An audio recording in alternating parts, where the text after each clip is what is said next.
À quoi devriez-vous vous préparer si vous allez dans une finale de Throwdown? Je vous donne quelques conseils tout de suite.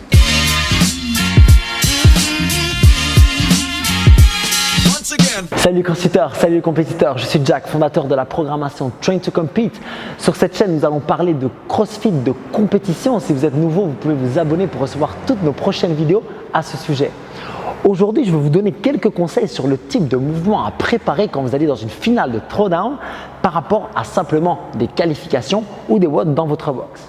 En effet, vous avez déjà peut-être pu remarquer que la différence entre les qualifications et les finales, c'est non seulement le niveau et la difficulté technique qui est bien plus élevé, mais c'est surtout le nombre de mouvements et d'objets différents auxquels on va devoir faire face pendant cette finale. Chaque année, les CrossFit Games nous proposent quelque chose de tout à fait nouveau, une épreuve, un objet, bref, quelque chose pour vraiment surprendre les athlètes et tester leur capacité à s'adapter en live. La plupart des compétitions ici vont avoir tendance à imiter ce concept et à vouloir surprendre les athlètes. Vous allez donc vous retrouver à nager, porter des objets dans l'eau, courir, devoir faire des sauts d'obstacles, probablement utiliser des objets que vous n'avez jamais ou en tout cas très peu utilisés par le passé. Les qualifications, elles, sont relativement standards en général. Par facilité d'arbitrage, par facilité de pouvoir regarder les vidéos et bien voir, et aussi par facilité au niveau du matériel pour que toutes les boxes en aient suffisamment, et la plupart des qualifications sont relativement standards. On va beaucoup avoir des exercices comme du rameur, comme parfois, c'est très rare, de l'assaut bike, beaucoup de barres, des cleans, des snatchs, des squats, etc. Vous avez compris le principe, on va avoir beaucoup de mouvements qu'on a l'habitude de faire dans nos box. Par contre, arriver en finale, c'est une toute autre affaire.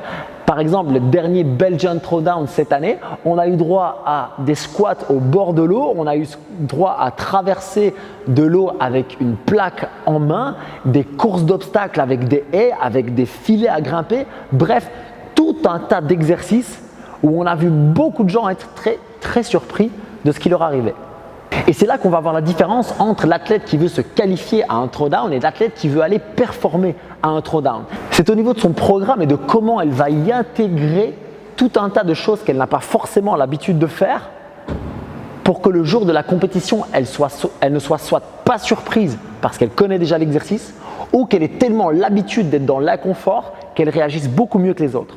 Donc comme on le fait nous dans notre programmation, je vous invite 1 à 2 fois par semaine de manière systématique à sortir complètement de votre zone de confort. Si vous n'avez pas l'habitude de le faire, allez nager.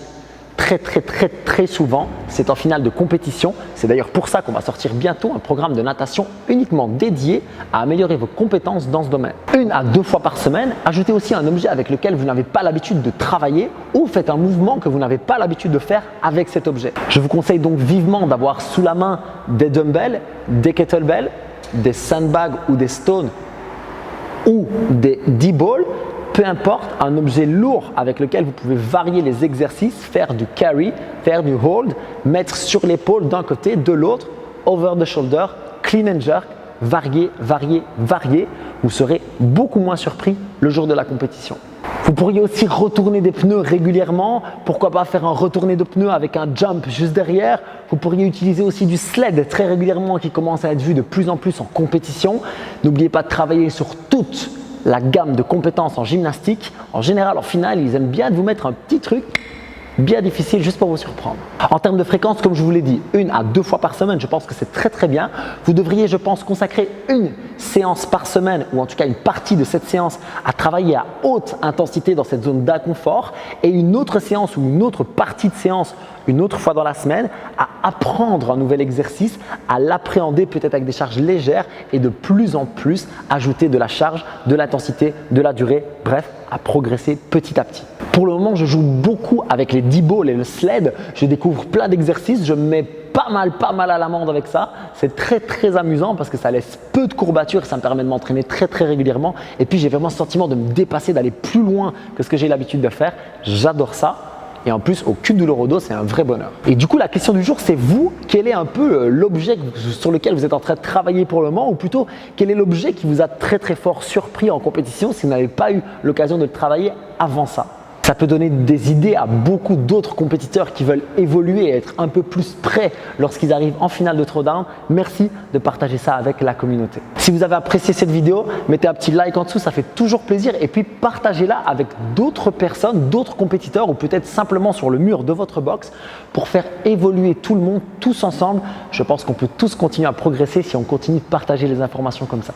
Et puis si vous êtes nouveau, abonnez-vous. Vous aurez chaque semaine des conseils sur le CrossFit de compétition avec la programmation Train to Compete. Je vous retrouve très bientôt. Continuez à performer en santé. Peace.